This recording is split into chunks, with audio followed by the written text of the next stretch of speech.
infinite balance, giving you that energy, energy, energy, energy from the cosmos to your centers flow. Thousands of years ago, before there was social media, before there was television, before there was any type of distractions, people had a type of superpower, supernatural, in healing themselves.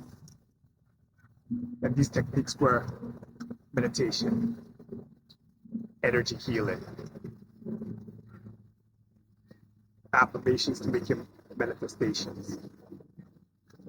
Throughout the years, when people want to take control of it, the early higher uppers, they add the vision to it. They added medicine, pills that you would take, and they declared people that did it naturally,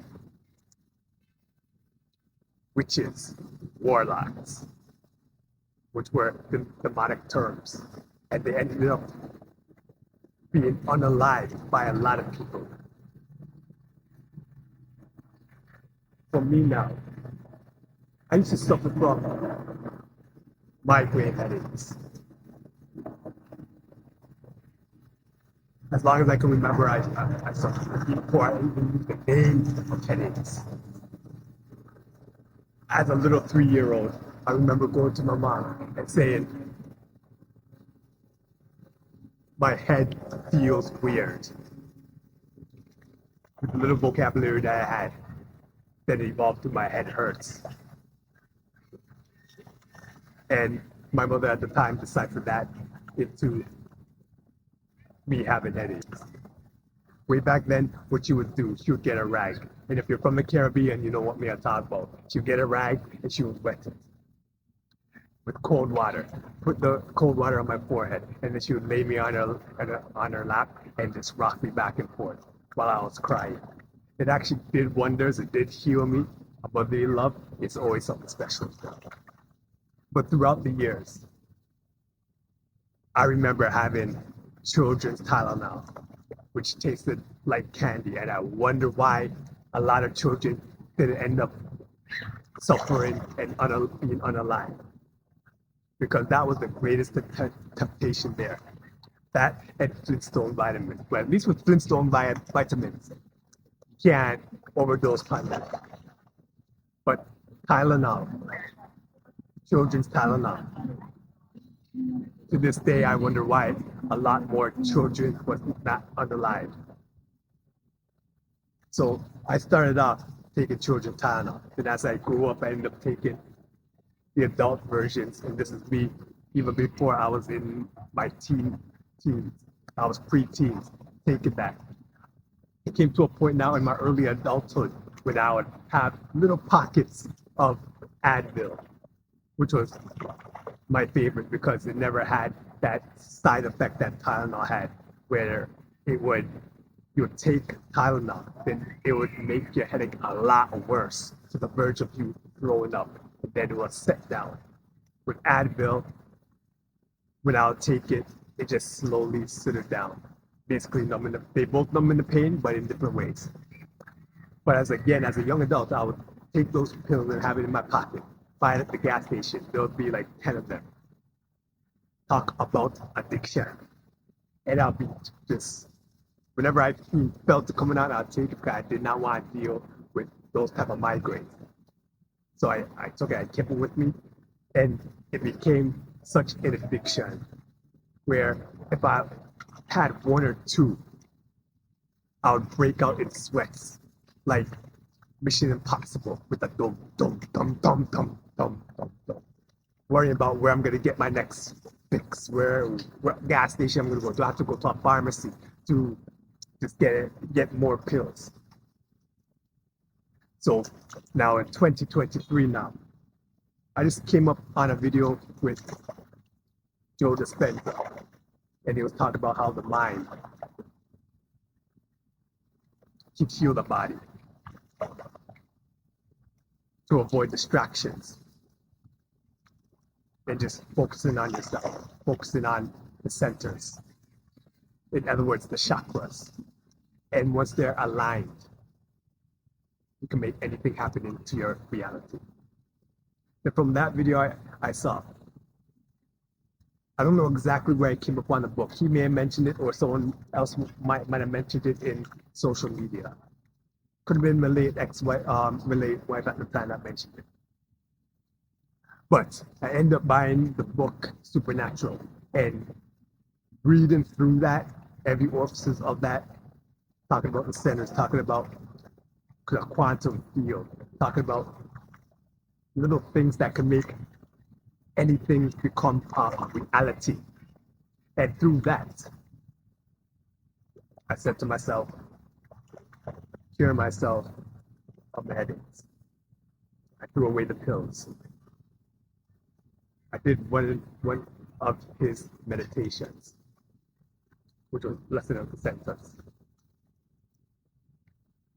I remember specifically, I started off January 2023. And I did it every single day.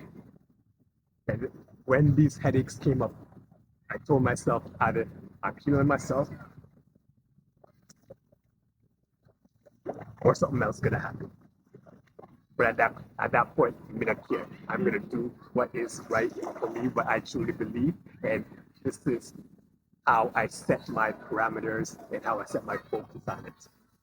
So every day I kept meditating, dealing with the pain.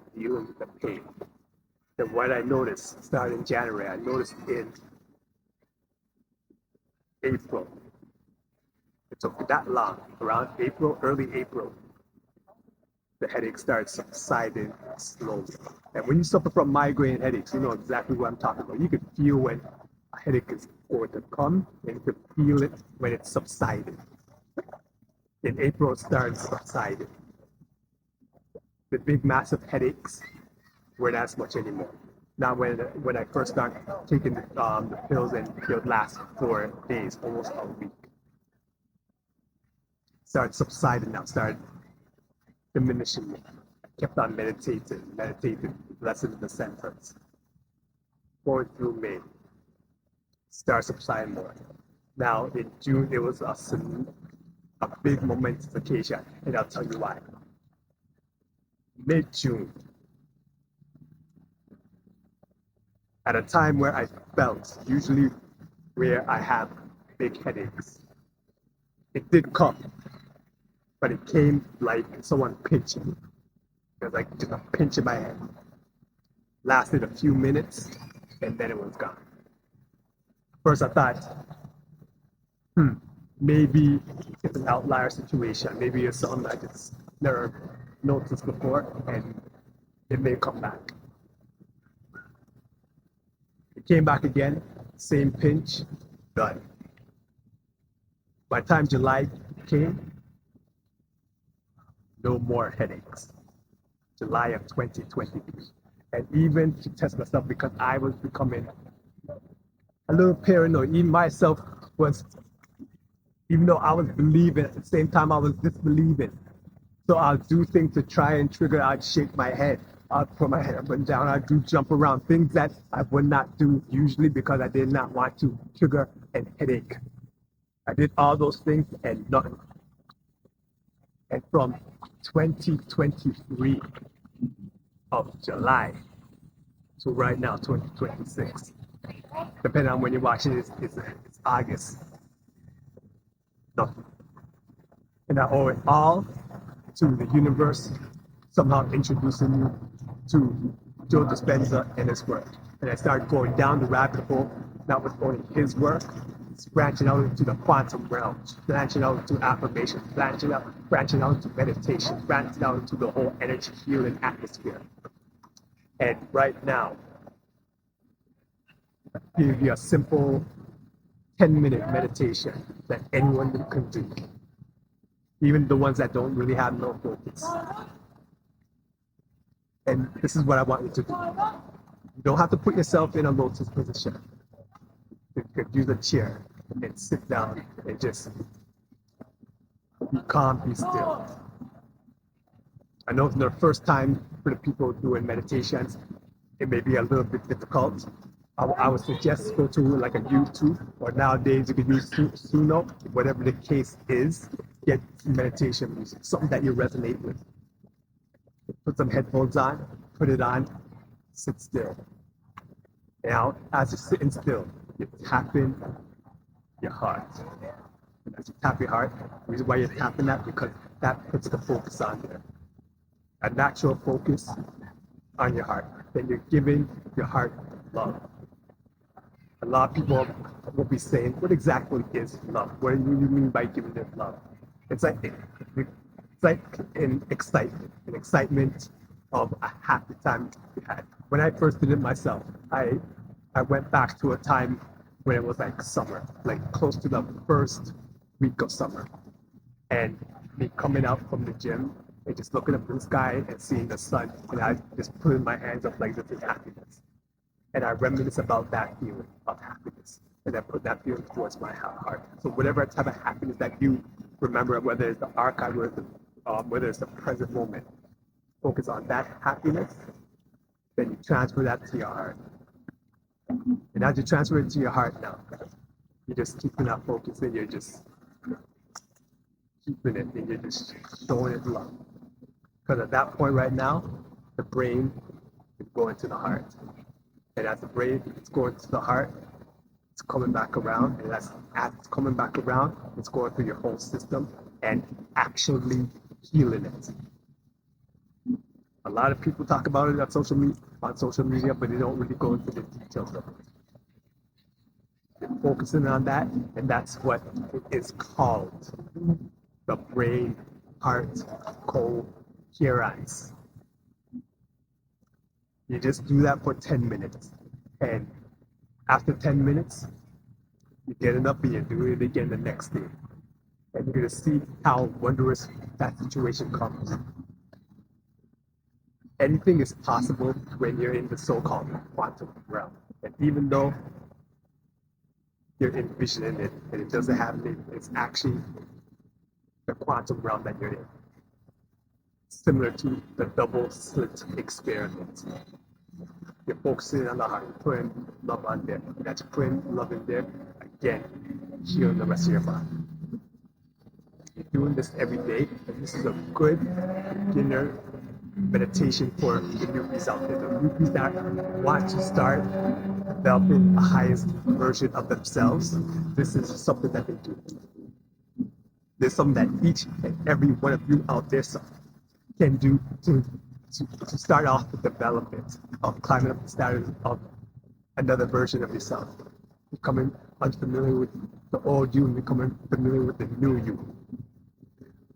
When you're going through all these motions, in particular that one, you see how the time on its round changes. See how your emotion changes. See how the whole parameter of your environment changes. When it's just 10 minutes every single day. Anybody has 10 minutes. Use it for a lunchtime. Use it for any type of break. Use it when you wake up in the morning. That's actually the most powerful. When you wake up in the morning, take out 10 minutes and do that type of meditation. Easy type. Makes you grow higher, makes you grow wiser, makes more ebullient, and a natural growth comes towards you.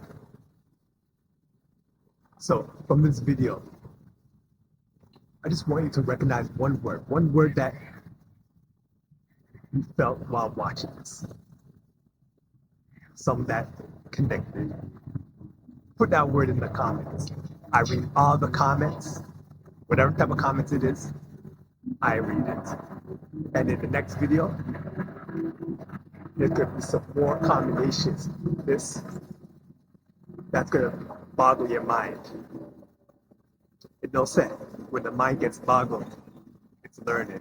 And when it's learning, it's growing. And when it's growing, it's expanding. Easy for me to say. And when it's expanding, you're growing into a whole new version of yourself. And always remember that your thoughts shape your reality.